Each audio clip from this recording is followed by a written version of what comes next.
करता हूँ आप सभी लोग अच्छे होंगे और अच्छे से अपनी पढ़ाई को कर रहे होंगे। मेरे भाई आज हम लोग 3 फेज इंडक्शन मोटर पर बात करने वाले हैं। ये जो 3 मिनट हैं, इस 3 मिनट में मैं आपको AEJE से रिलेटेड जितने भी क्वेश्चन पूछे जाते हैं 3 फेज इंडक्शन मोटर के ऊपर मैं सारे डिस्कस कर दूंगा और सारे के सारे इंपॉर्टेंट पॉइंट हैं। तो आप सुनिए, जो 3 फेज इंडक्शन मोटर होती है ये 3 फेज सप्लाई से चलती है।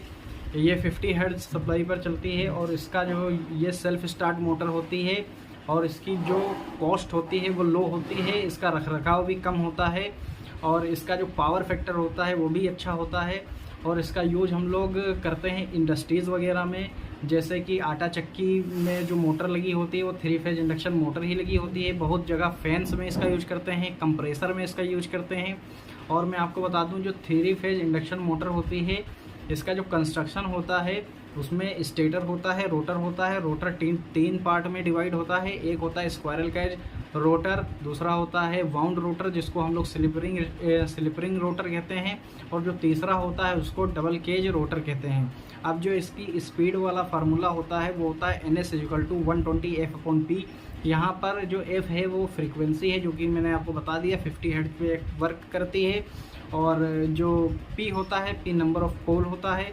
फिर मैं आपको बता देता हूँ इसका जो टॉर्क का फॉर्मूला होता है वो T होता है P/ओमेगा, या पावर आप बोल सकते हो टॉर्क इंटू ओमेगा। तो और जो इसका कंस्ट्रक्शन, जो वर्किंग प्रिंसिपल इसका होता है वो फेराडेज के इलेक्ट्रोमैग्नेटिक इंडक्शन लॉ पर काम करता है, जिसको म्यूचुअल इंडक्शन भी हम लोग कहते हैं।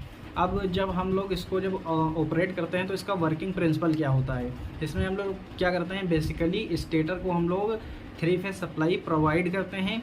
जब हम लोग 3 फेज सप्लाई प्रोवाइड करते हैं तो उसमें स्टेटर में जो है रोटेटिंग मैग्नेटिक फील्ड जो है प्रोड्यूस हो जाता है, जो कि कंडक्टर को कट करता है। और जब कंडक्टर को कट करता है तो उसमें क्या होता है, करंट इंड्यूस हो जाती है, और करंट इंड्यूस होने के बाद उसमें EMF बिल्ड हो जाता है और मोटर आपकी स्टार्ट हो जाती है। जो मोटर होती है वो क्या करती है, वो इलेक्ट्रिकल एनर्जी को मैकेनिकल एनर्जी में कन्वर्ट करने का काम करती है। और ये जो 3 फेज इंडक्शन मोटर होती है ये वेरी रस्ड कंस्ट्रक्शन होता है। ये बहुत मजबूत मोटर होती है। इंडस्ट्री में इसका यूज इसीलिए किया जाता है क्योंकि ये मोटर काफ़ी मजबूत मोटर होती है और इसका जो फ्रेम बॉडी वगैरह होती है वो भी काफ़ी मजबूत होती है। तो ये क्या करता है, इसमें जो है रेसिस्टेंस आ जाता है मैकेनिकल इंजरी सहने का। तो और मैं आपको बता देता हूँ 4-5 पॉइंट।